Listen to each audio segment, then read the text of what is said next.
Welcome to Omega India TV news. Operation సింధూర్లో భాగంగా విరోచితంగా పోరాడుతున్న భారత సైనికులకు మద్దతుగా శుక్రవారం తెలంగాణలోని ప్రసిద్ధ పుణ్యక్షేత్రం ఏడుపాయల వన దుర్గామాత దేవాలయంలో ప్రత్యేక పూజలు నిర్వహించారు. ఈ సందర్భంగా ఆలయ అర్చకులు మాట్లాడుతూ రాష్ట్ర దేవాదాయ శాఖ కమిషనర్ ఆదేశాల మేరకు సైనికులకు మద్దతుగా ప్రత్యేక పూజలు నిర్వహించామన్నారు. యుద్ధంలో భారత సైనికులు గెలవాలని ఆకాంక్షించారు. నారాయణ నమోస్తుతే.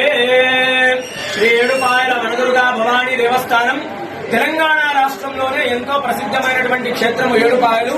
మరి ఈ రోజు వనదుర్గా అమ్మవారికి ఉదయాన్నే విశేషమైనటువంటి అభిషేకము, అమ్మవారికి విశేషమైనటువంటి పూజా కార్యక్రమాలు జరిగినాయి. మరి భారతదేశానికి అదేవిధంగా పాకిస్తాన్ కు మధ్య జరుగుతున్నటువంటి ఈ యొక్క యుద్ధంలో భారతదేశ సైన్యమంతా కూడా అఖండ ఆయుర ఆరోగ్యాలతో ఉండాలి.